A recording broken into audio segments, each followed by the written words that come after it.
Welcome to I dream. నా పేరు లుంబిని. కట్నం పెట్టి భర్తని కొనుక్కోవడం అనేది పెళ్లికి ముందు జరుగుతుంది, కానీ పెళ్ళైన తర్వాత భార్య భర్తని 1,50,00,000కి అమ్మేసింది.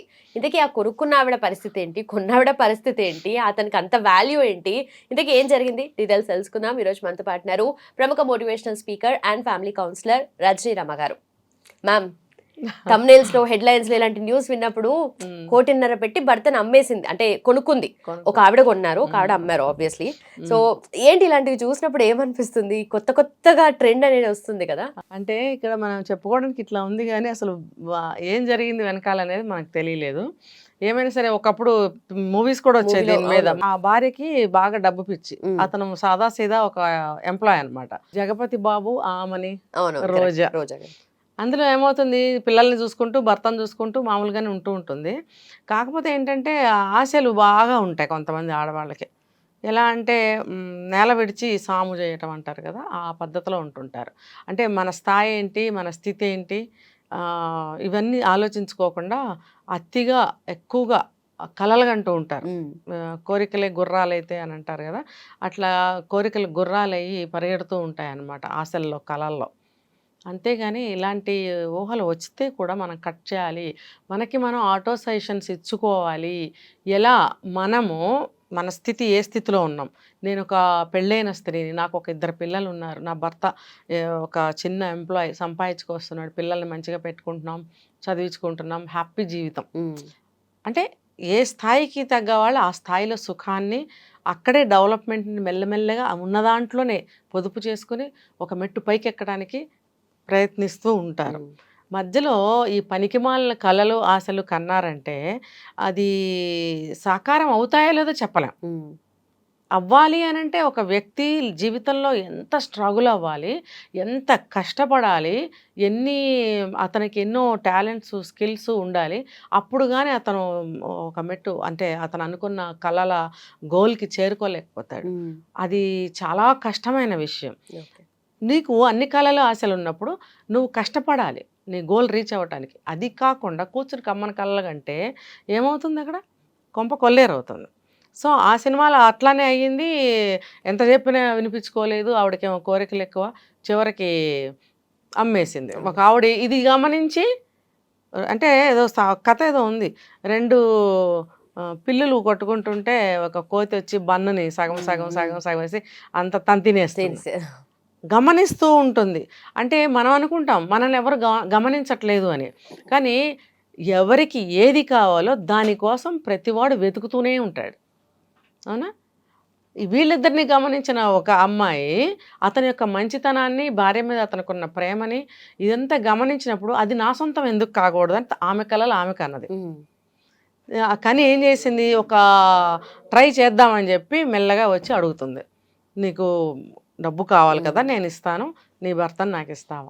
ఎగిరి గంతేసి మరీ తీసుకుని, అందులో కూడా ₹1,00,00,000 ఎంత ఉంది అందులో కూడా కదా.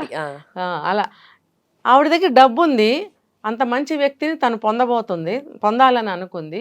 ఈవిడికి వద్దన్న వ్యక్తి చాలా మంచివాడు, నేను తీసుకుంటాను అనుకుని డబ్బు ఇచ్చింది, కొనుక్కుంది. బహుశా ఇక్కడ కూడా అలాంటిది ఏదైనా జరిగింది. అలాంటిది అంటే అలాంటిదే కాదు.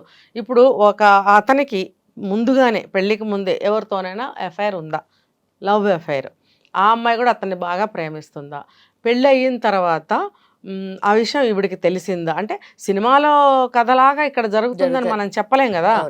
ఇక్కడ జరిగింది ఇదే ఉండొచ్చు. ఈ అమ్మాయి ఏంటి, నా వేరే అమ్మాయిని ప్రేమించి పగలో రాత్రి ఆ అమ్మాయినే గుర్తు తెచ్చుకుంటుంటే నాకెందుకు ఈ మొగుడు అనుకుందేమో. మరి అమ్మాయి దగ్గర కూడా బాగా డబ్బులు ఉన్నాయేమో, అయితే డబ్బులు ఇచ్చి తీసేసుకో. ఇక్కడ రివెంజ్ ఒకటి నాకు అర్థమవుతుంది లుంబిని. ఒకవేళ ఆ అమ్మాయి కూడా ఏమన్నా కట్నాలు, కానుకలు, బంగారాలు ఇచ్చి పెళ్లి చేసుకుందేమో అతన్ని. మరి ఆ రికవరీ నాకు, నువ్వు కూడా నాకు ఆ 1,50,00,000 నాకు ఇచ్చి ఈ వ్యక్తిని తీసుకెళ్ళు అని అన్నదేమో. సో అందుకని చెప్పి ఆ అమ్మాయి దగ్గర డబ్బు ఉంది, ఆ వ్యక్తి కావాలి, ఆ డబ్బు ఇచ్చి అతన్ని తీసుకెళ్ళిందేమో. ఇప్పుడు ఇందాక ఒక క్వశ్చన్ వేసావు, అతను ఎలా వెళ్ళాడు. అతను ఎలా వెళ్ళాడంటే, ఇప్పుడు సినిమాలో అయితే ఏదో కారణాలు చూపిస్తాడు, సినిమా కాబట్టి. నిజ జీవితంలో అలా ఉండదు. ఎందుకు వెళ్ళిపోతాడు? 1,50,00,000 ఇచ్చినప్పుడు నా భార్య ఇష్టం ఉండాలి, నాకు రావు కదా 1,50,00,000, నా భార్య తీసుకుంటుంది. అలాంటప్పుడు నేను ఎందుకు వెళ్ళాలి అని ఆగుతారు ఎవరైనా అక్కడ. కానీ వెళ్ళాడు అని అంటే అక్కడ ఆ అమ్మాయికి, ఆ అబ్బాయికి ఏదైనా ఉందేమో, ముందుగానే ప్రేమ వ్యవహారం ఉందేమో. లేకపోతే వాళ్ళిద్దరికి ఏమైనా అక్రమ సంబంధం ఉందేమో, ఆ అమ్మాయి దగ్గర డబ్బు ఉందేమో, ఇది తెలిసిన ఈఎంఐ వాడు నాకెందుకు అనుకుని ఇలా ఇచ్చేసి నేను ఇలా కొనుక్కున్నాను నా భర్తని, ఎందుకు నేను కట్నాలు ఇచ్చి కానుకలు ఇచ్చి, మరి అది నాకు ఎవరు రికవర్ చేస్తారు, నేను ఎలా బ్రతకాలి, మేబీ పిల్లలు ఉన్నారేమో తెలియదు, కాబట్టి నువ్వు కూడా అంత రీప్లేస్ చేసి నువ్వు తీసుకెళ్ళి, ఏదైనా జరిగి ఉండొచ్చు. ఎందుకంటే ఇది రివెంజ్ కింద కూడా వస్తుంది, అంటే నేను అనుకోవడం ఇలా జరిగి ఉండొచ్చు. ఎందుకనంటే ఇప్పుడు మనసు లేని మనిషితో కాపురం చేయలేరు, మరి తను బ్రతకాలి అని అంటే ఎలా బ్రతుకుతుంది? ఇప్పుడు తల్లిదండ్రుల దగ్గరికి వెళ్ళి తలదాచుకోవాలంటే అక్కడ కూడా బాధాకరమైన పరిస్థితే ఉంటుంది. లేదా పిల్లల్ని ఎలా సాకాలి ఒకవేళ పిల్లలు ఉంటే, కాబట్టి వాళ్ళు ఇచ్చిన కట్న కానుకలు తిరిగి రావు. సో ఇలా ప్లాన్ చేసి ఆ అమ్మాయిని అడిగితే ఆ అమ్మాయి ఇలా డబ్బు ఇచ్చిందేమో. కాబట్టి నేను చెప్పినట్టు ఎప్పుడు కూడా మనల్ని ఎవరికి ఏది కావాలో వాళ్ళు గమనిస్తూనే ఉంటారు. అది మన దగ్గర ఉందంటే మనల్ని వాళ్ళు గమనిస్తూ ఉంటారనే విషయం ఒళ్ళు దగ్గర పెట్టుకుని జాగ్రత్తగా మనం కూడా అటు ఇటు చూసుకుని వెళ్ళాలంటారు కదా, అలా అటు ఇటు చూసుకుంటూ బ్రతకాలన్నమాట. అంటే జీవితాన్ని కాపాడుకోవటం నేను చెప్పేది. కాస్త అటు ఇటు చూసుకుని వెళ్ళండి. మనల్ని ఎవరైనా గమనిస్తున్నారా, అదిగే చెప్తారు బయట భార్యాభర్తలు ఎప్పుడూ కూడా రూమ్ బయటకు వచ్చి మాట్లాడుకోకూడదు, రూమ్ బయటకు వచ్చి వాదనలు చేయొద్దు, లేదు ఒక విషయం గురించి డిస్కస్ చేసుకోకూడదు, భర్త తప్పు చేసినా భార్య తప్పు చేసినా అక్కడే అడిగేయడం అలాంటివి చేయకూడదు అని ఎందుకు చెప్పారంటే వీళ్ళ బంధం ఎలా ఉంది అనేది అవతల వాడికి తెలిసిపోతుంది. వీళ్ళ వ్యక్తికి తెలియకుండా వీళ్ళిద్దరి మధ్యన ఏదో లూప్ హోల్ ఉంది అనేది అవతల వాడికి తెలిసింది అంటే అవతల వాడు ఏదో అనుకో వాడు ట్రై చేస్తాడు. ఈ అమ్మాయికైనా ట్రై చేయొచ్చు, అవతల ఆడదనుకోండి ఆ మగవాడికైనా ట్రై చేయొచ్చు, ఏదైనా కావచ్చు. అది ఎంత దూరం వెళ్తుంది? కాబట్టి నలుగురిలో ఉన్నప్పుడు తల వంచుకోవాలి, నోరు విప్పకూడదు. ఒకళ్ళు మాట్లాడితే ఒకళ్ళు నోరు మూసుకొని కూర్చోవాలి. కానీ ఇంత చేసి పెళ్లి చేసి ఆ పెళ్లికి వాల్యూ లేదు, దాని తర్వాత ఎమోషన్స్ కి లేదు, మరి ఇట్లా అమ్మడం ఏంది మ్యామ్ అసలు? అది నేను చెప్తున్నా, దీని వెనక ఏం కథ జరిగిందో ఒకవేళ మనకు తెలిస్తే మళ్ళీ ఇంకో వీడియో చేద్దాం. ఏంటంటే ఇక్కడ పెళ్లికి వాల్యూ లేదు అని అంటే నాకు తెలిసి ఈ అమ్మాయి అమ్మేసింది అని అన్నారు కదా, అది ఆ అమ్మాయి నేను చెప్పిన స్థితిలో కనుక అమ్మేసినట్టయితే కరెక్టే చేసింది అనుకుంటున్నా. పెళ్లికి వాల్యూ లేదని మనం అమ్మాయిని అనకూడదు. ఇక్కడ పెళ్లికి వాల్యూ తెలియంది అతనికి. కాబట్టే ముందుగా పెళ్లికి ముందే ప్రేమ వ్యవహారం ఉండి ఇప్పుడు మళ్ళీ నడుపుతున్నాడు ఆ అమ్మాయితో, లేదు ఒక అక్రమ సంబంధం పెట్టుకున్నాడు అంటే రెండు విషయాల్లోనూ అతనిదే కదా తప్పు. ఆ మూడో వ్యక్తిని మనం అనకూడదు అసలు, అర్థమైందా? మూడో వ్యక్తిని ఎప్పుడు అనకూడదు. ఇప్పుడు ఒకటి చెప్తూ ఉంటాడు మనకి, దిగరా దిగరా దిగరా అంటాడు, అది లోతెంతో తెలుసుకుని కదా మనం దిగాలి. దిగమన్నాడని దిగేస్తే పైకి రాలేవు నువ్వు. వాడి మీద ఎలా నువ్వు నెడతావు నెపాన్ని? దిగమన్నాడు అందుకే దిగాను, దిగమన్నాడు అందుకే దిగమన్నాడు అంటావా? నీకు బుద్ధి జ్ఞానం, నీకు విచక్షణ జ్ఞానం నీకు ఉండాలి. అది ఎంత లోతుందో ఏంటో, దిగటం ఈజీగానే ఉంటుంది, ఎక్కడం కష్టం అనే ఆలోచన నువ్వు చేయాలి. కాబట్టి మూడో వ్యక్తిని ఎప్పుడు అనడానికి అసలు అవకాశమే లేదు.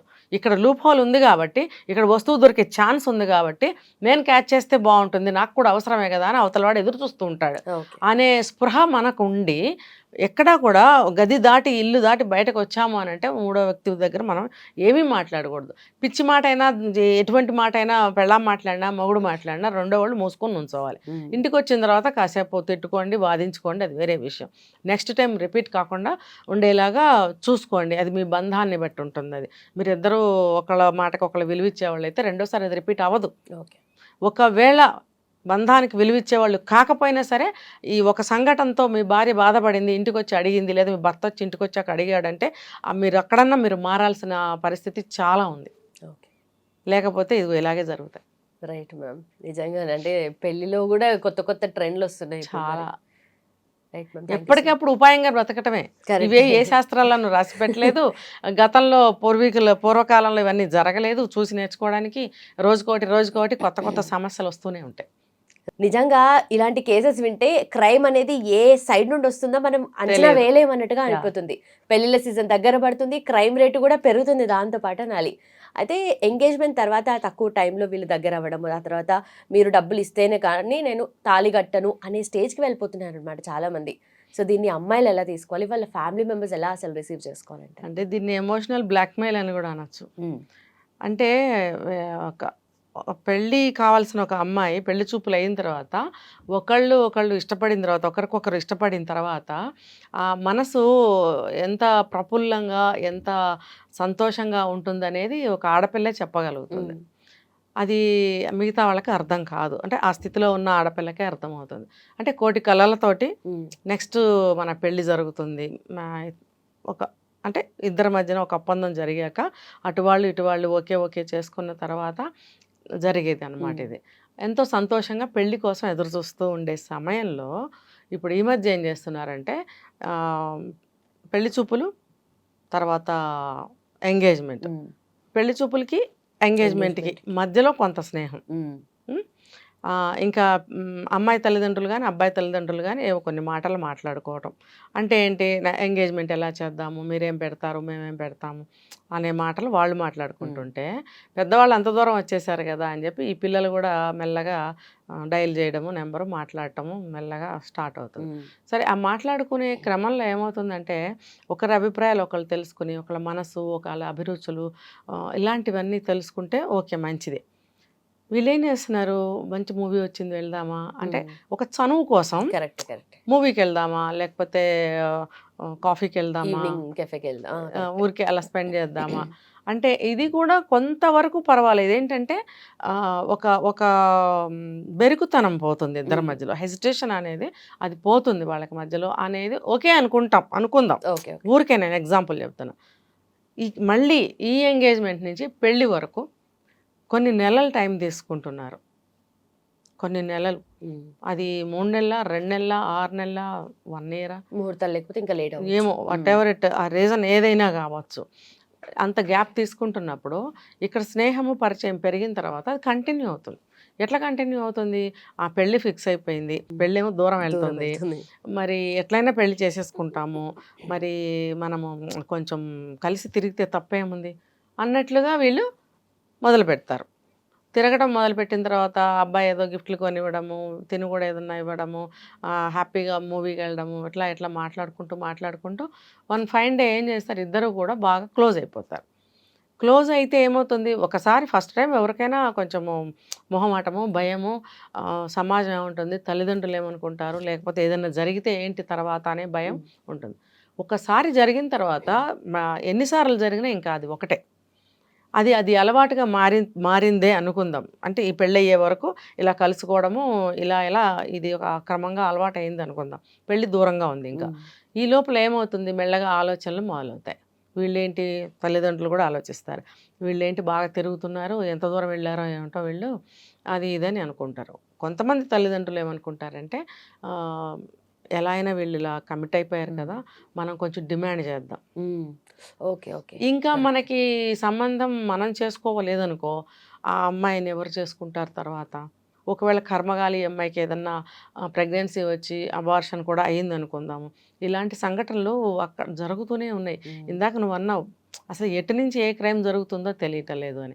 అలా ఎటు నుంచి ఏ పొరపాటు జరుగుతుంది, ఎటు నుంచి ఏ క్రైమ్ జరుగుతుంది అసలు ఎవరికి అంతు చిక్కటం లేదు. ఇవాళ రేపు వచ్చే రోగాల గురించి కూడా ఎవరికి అర్థం కావట్లేదు, ఆ పేర్లు కూడా తెలియట్లా, పెట్టుకోవాల్సి వస్తుంది కొత్తగా.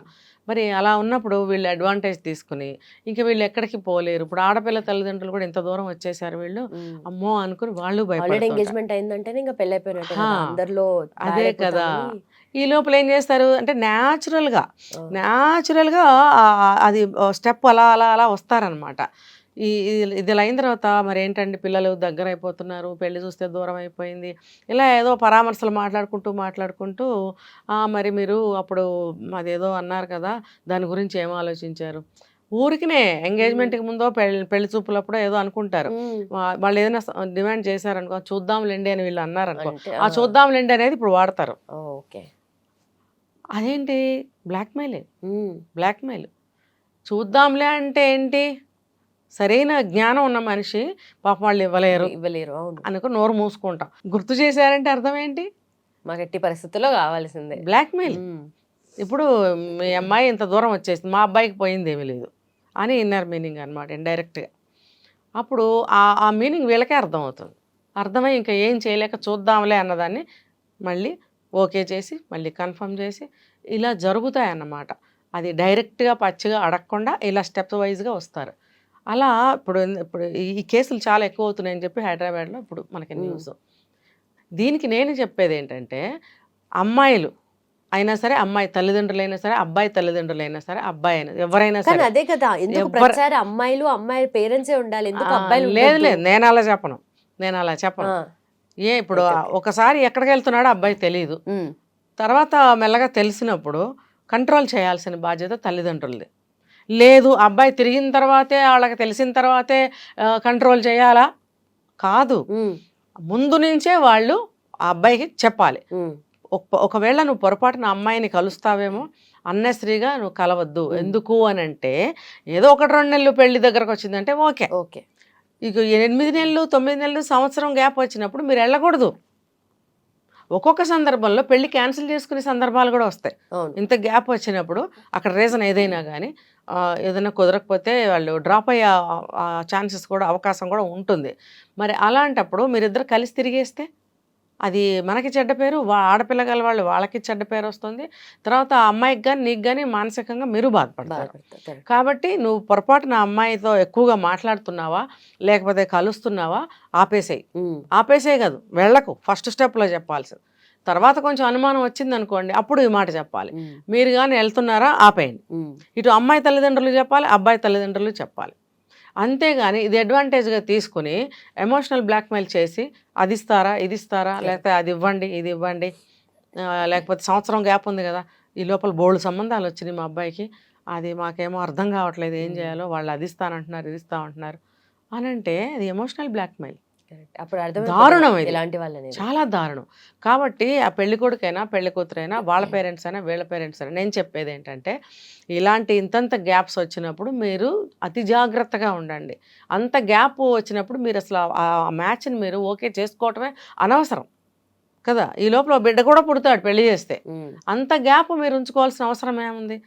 ఈ లోపల ఇంకొక మంచి మ్యాచ్ వస్తే, అంటే నేను చెప్పేది అంటే తొందరపడి ఎంగేజ్మెంట్ కూడా చేసుకోవద్దు. ఎంగేజ్మెంట్ చేసుకున్నాక హాఫ్ మ్యారేజ్ అయిపోయినట్టే.